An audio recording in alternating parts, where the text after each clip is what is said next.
arson crime, I've got the story. And hear more about how UNT helps to dispose electronic waste at the UNT surplus. Got a parking ticket? We've got a solution. Stay with us.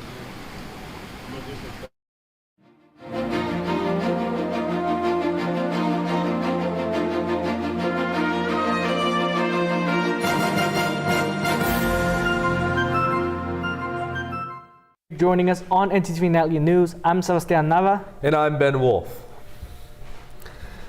Two Denton school principals are in serious legal trouble tonight as they face charges for drumming up Republican votes.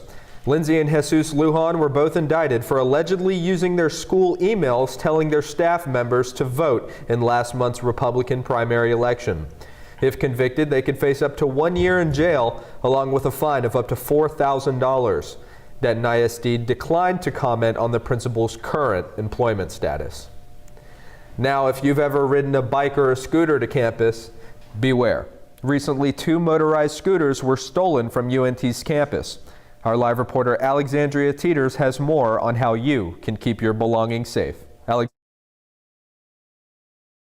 Thanks, Ben. On April 3rd, UNT police received 2 separate reports of stolen electric scooters. One of the scooters was secured to a bike rack in front of Kerr Hall, and the other one was not secured next to Maple Hall. Both of the scooters were stolen within the last few days. To keep your own scooter safe, UNT police recommends using a high-security U-lock to secure your vehicle, along with using a GPS tracker and removing the battery pack whenever possible. If you have any information regarding these offenses, please contact UNT's Criminal Investigative Services or call anonymously. But that's not the only type of crime that UNT students need to worry about. ntTV's Olivia Thompson has more on scammers targeting students. Higher education calls for a significant financial demand, and students are not the only ones who recognize this. Scammers nationwide and overseas are closing in on the perfect way to take their money. A student will receive some type of job offer. Once they accept that offer or make contact with that person, they will receive a check. Generally, it's through either the mail or even sometimes we're seeing it where they're emailing them a check. They'll take that check, they'll deposit it generally through their phones, so there's not that human interaction of somebody looking at that check. They'll encourage that person to then send somebody else some of that money, and then in a few days that check will return fraudulent, and then the student is out that amount of money. These scams target college students looking for hire. So work from home, work whatever hours you want, so it's easy to go to school and do these types of jobs. And then usually it will offer like good pay. So like, hey, this sounds like a pretty good job. I can work nights and weekends.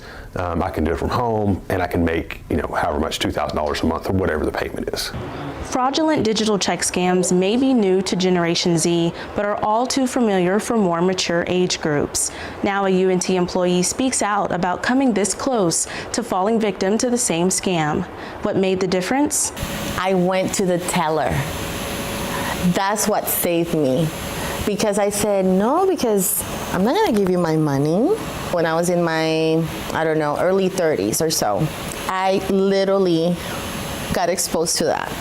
It was for a job. They told me that this job was gonna be XYZ. I don't know why I believed that I needed to cash this check, and then they were giving me a part of the check and I needed to return the rest. Something was off, but I needed a job. Vidal notes the primary reason today's youth make an easy target. You're not doing your research, you're not analyzing, you're just not paying attention to the obvious. Awareness is the key, it's that engagement with you, yourself, and the environment, rather than you in your bubble. If you think you're being targeted by scammers, contact the UNT police. And remember, if it seems too good to be true, it probably is. Ben and Sebastian, back to you at the desk. Thanks, Alexandria. Well, Ben, I think it's fun starting our warm-up here in Denton. Well, yeah, I sure hope so. I've been waiting to break out my Hawaiian shirts since last December. Well, I think your time is coming up soon, Ben. Let's head over to our weather anchor, Grace Grimes, for our first look at weather. Grace? Thanks, guys. We have had a beautiful day here in Denton, Texas. We have a super sunny sky today. Our current temperature is 79, and it does feel like 78. And those winds are blowing just a little bit with wind speeds of 5 miles per hour. Let's take a look at what tonight's going to look like. So for tonight, we have some really clear skies. You might be able to see the stars. The actual temperature is 72, but it will feel like 70, and those wind speeds are still going to be 5 miles per hour. Let's take a look at tomorrow. So tomorrow, again, we're going to have another beautiful sunny day. Like Ben said, we'll get to break out our short sleeves and our shorts. The actual temperature is going to be 82. It will feel like 81, and those winds are going to pick up a little bit at 10 miles per hour. That's all I have for First Look Weather. Back to you at the desk.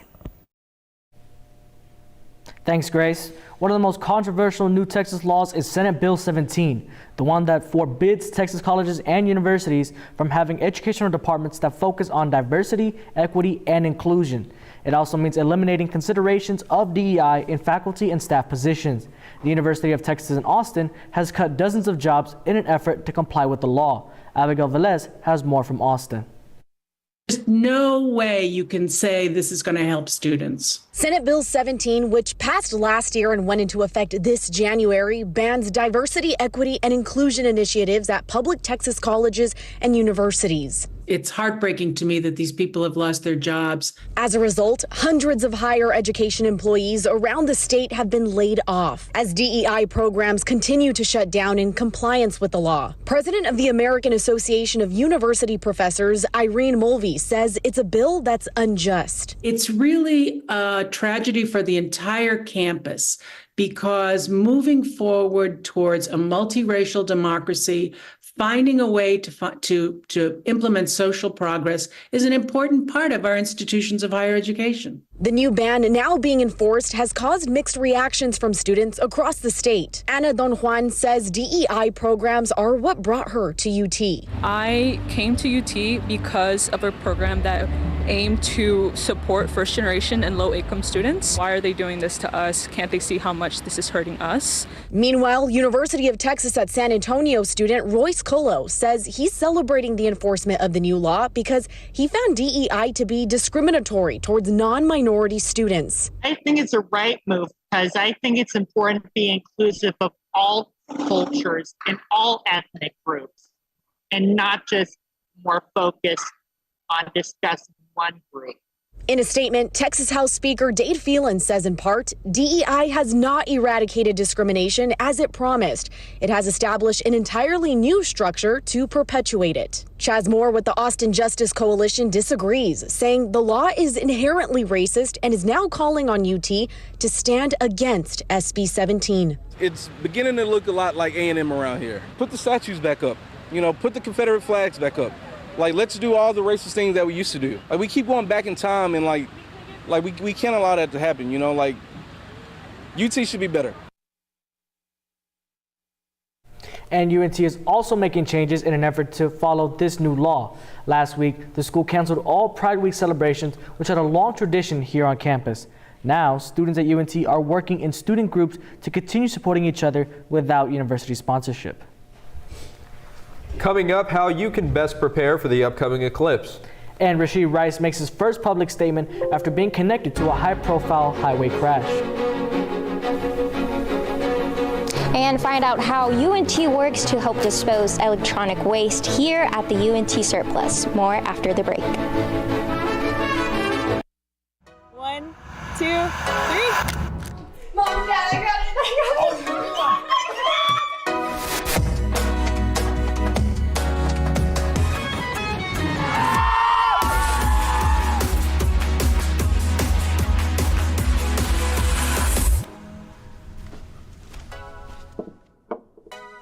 You're right, Mom. I have.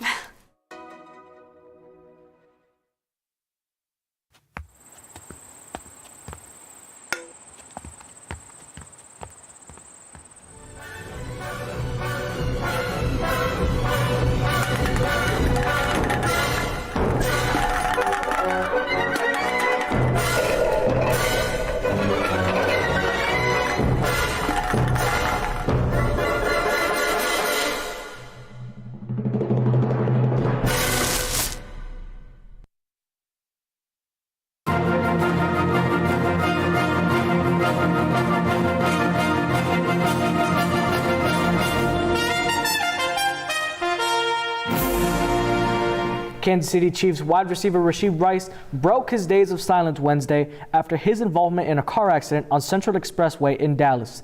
He posted a message to his Instagram story stating, quote, "I met with Dallas PD investigators regarding Saturday's accident.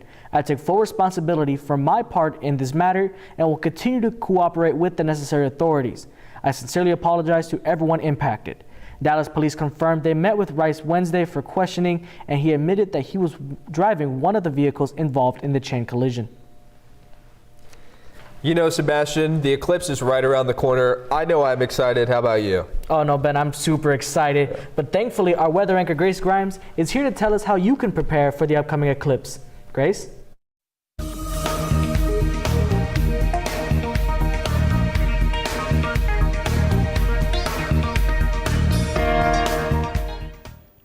Thanks, guys. We have some really nice spring temperatures here in North Texas today. In McKinney, we have a temperature of 79. In Gainesville, we have a temperature of 76. Sherman, 75. Over in Sulphur Springs, we have a temperature of 75. And over in Paris, we have a temperature of 73. So overall, it's been an amazing day today. Let's see what the rest of Texas is looking like. So across Texas, we have some higher temperatures. Down in Houston, we have a temperature of 81. Over in Austin, we have a temperature of 86. Over in Shreveport, we have a temperature of 75, so the weather is finally warming up and we finally get to experience those summer temperatures soon. Let's take a look at the 7-day forecast. We do have a pretty nice week ahead of us. Friday, Saturday, Sunday, look forward to a beautiful sunny weekend with highs in the low 80s and high 70s, lows in the 50s. Monday, that solar eclipse, we have a high of 81. That's going to be a super nice day. Tuesday and Wednesday, expect a little bit of rain with a 65 and a 60% chance of rain. And on Thursday, that rain will clear up and we'll have sunny skies again. And speaking of upcoming weather for the week, we also have a solar eclipse happening on Monday. But there's a lot more to enjoying this rare event than just looking up at the sky. There will be a total solar eclipse taking place on April 8th, 2024. This eclipse is a rare occurrence because it will be visible across North America and will have areas in DFW in the line of totality. Denton is at 99.9% of totality. So what's technically happening here is a partial. We probably will see it get a little bit darker in the Denton area, but you will not see full totality, and you probably won't be able to resolve the solar corona simply because the Earth's shadow will not be passing over us. When experiencing a solar eclipse, all glasses must be ISO certified for safe viewing. If you are having trouble finding a pair, many local places in Denton have glasses and other eclipse merch in stock. We've got eclipse shades, ISO certified safe, from a legit company. Be careful if you're buying them on Amazon. That can lead to problems, but ours are definitely good ones. There are other places in town selling them too. For $5, you can get a one of these eclipse posters with them. The DFW area is expecting hundreds and thousands of visitors during the weekend of the eclipse. There's going to be a lot of people traveling to the Denton area, to the Dallas-Fort Worth area. Traffic's certainly going to pile up around these times. If you have plans to go view the solar eclipse, plan on leaving substantially early so you can get there. Some other things that I've generally heard about eclipses whenever they happen in other locations is gas stations can run out of gas, different things like that, just because of all of the high volume of essentially tourists, I guess, that are going to be coming in. You know, if you're prepared for that ahead of time, you don't have to worry about it too much, but certainly some things to think about ahead of time. Looking for a place to grab some glasses? Check out Orbit Press Print Shop, more fun toys, and discover Denton Visitor Center. If you're a UNT student, stop by the Environmental Science Building and grab some for free. That's all I have for today. Back to you at the desk. Thanks, Grace. A rising form of waste is sweeping across the world as the usage of electronics increases exponentially. Our reporter Emma Burns has more. Emma? Thanks.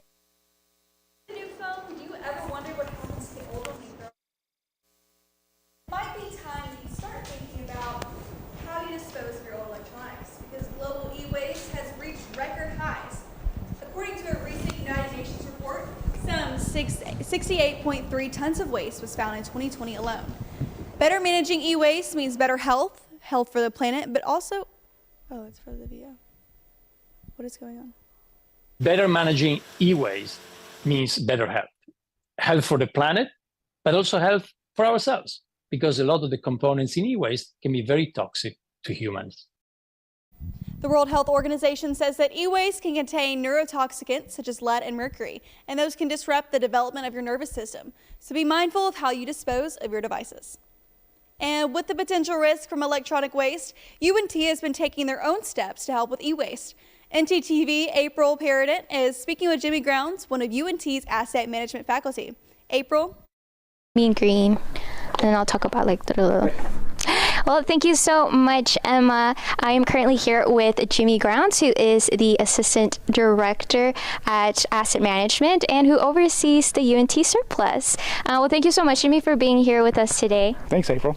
And so, Jimmy, UNT is known to be mean green, right? And as we can see here right behind us, there's a lot of electronic waste. How much electronic waste does surplus gain?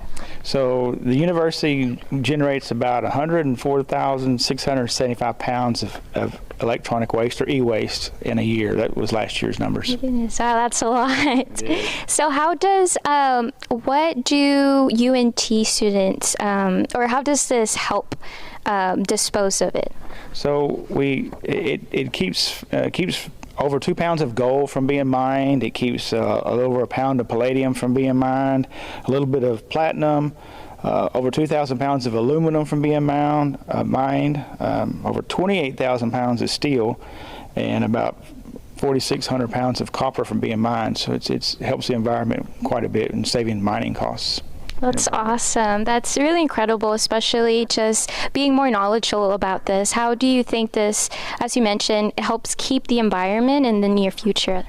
Well, this amount of waste would have been the same as taken 35 cars off of the highway, gas-powered cars off the highway.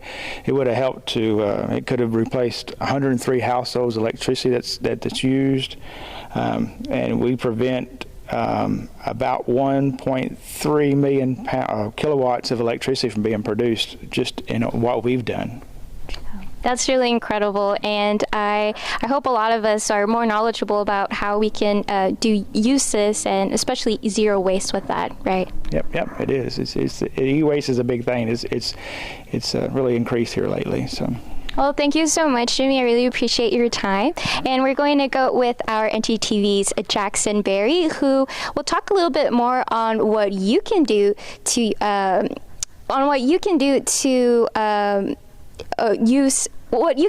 use your own on how to dispose of your own electronic waste.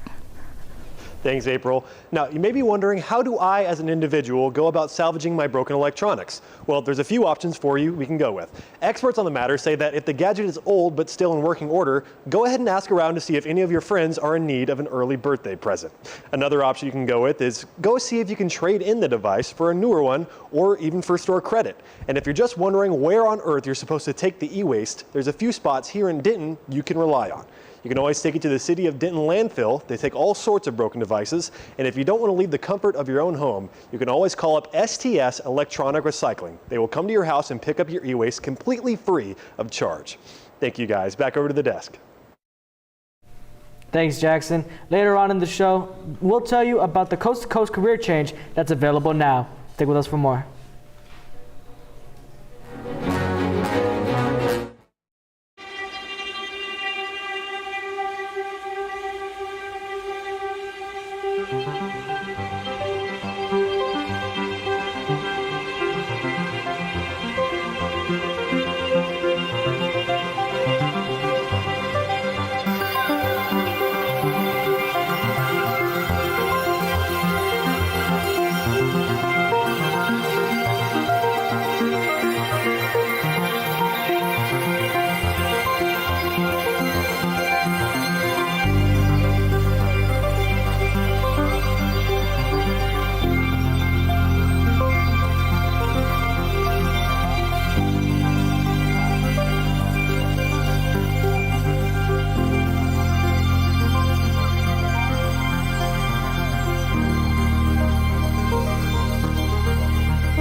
Well, if you're looking for an easy way to get out of a ticket with the transportation office, we've got just the thing for you. That's right. Our live reporter Landry Brady has more on this interesting way to avoid your tickets. Landry?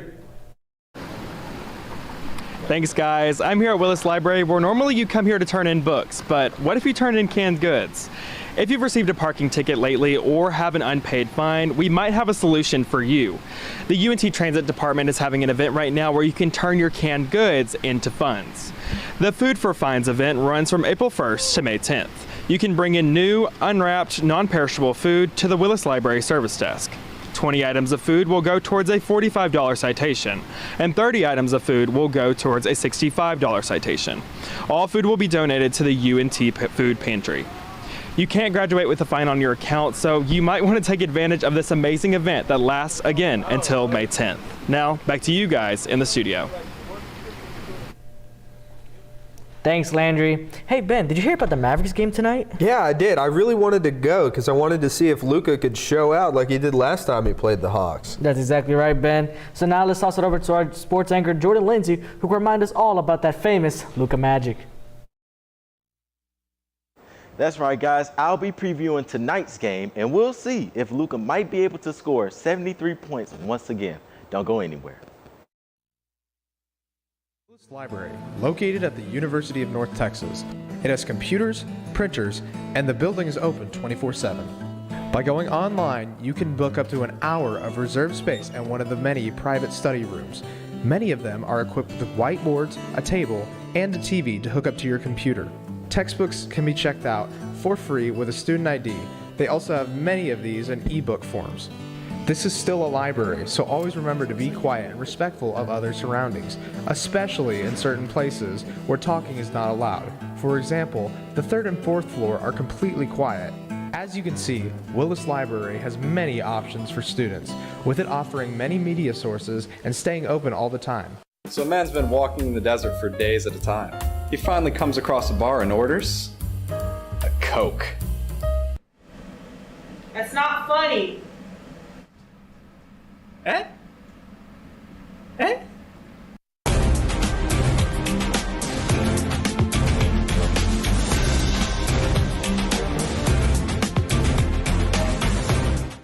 The Dallas Mavericks are on a roll as they head towards the end of the season. The team has made a jump from 10th in the Western Conference to the 5th spot, increasing their hopes of a playoff position.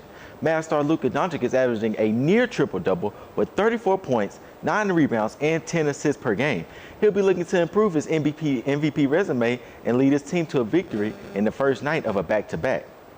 Men's March Madness continues this weekend. The Final Four teams will play on Saturday in a doubleheader starting with DJ Burns and North Carolina State going up against Zach Edey and Purdue at 5:09 p.m.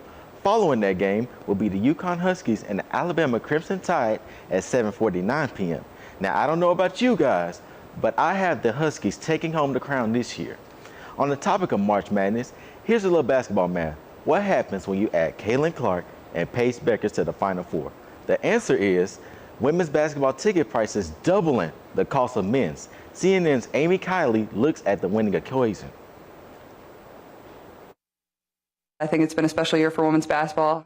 So special, women's Final Four tickets are now selling for more than double what the men's cost. Logitech, a company that analyzes such prices, says women's tickets have averaged more than $2,300 the past couple days. For the men's Final Four, that number is about $1,000. And Ticket IQ says the most expensive seat to see the women Friday runs more than $11,000. The number one reason why women's college basketball has gotten so popular, it's Caitlin Clark.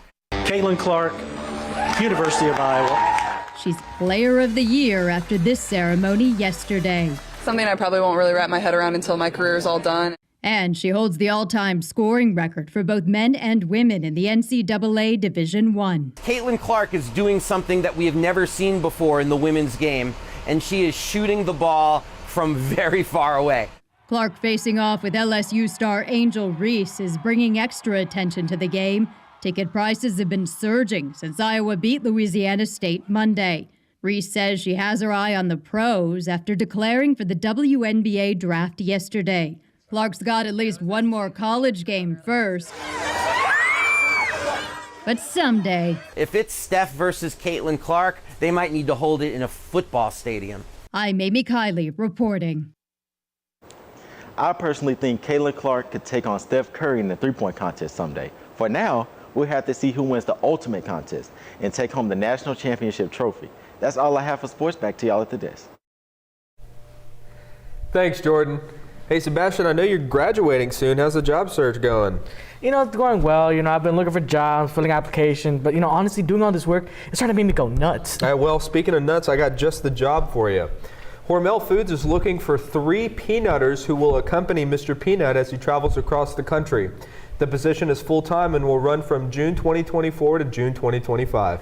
Requirements for the job include a bachelor's in marketing, communications, advertising, or public relations, an appetite for adventure, and a desire to travel.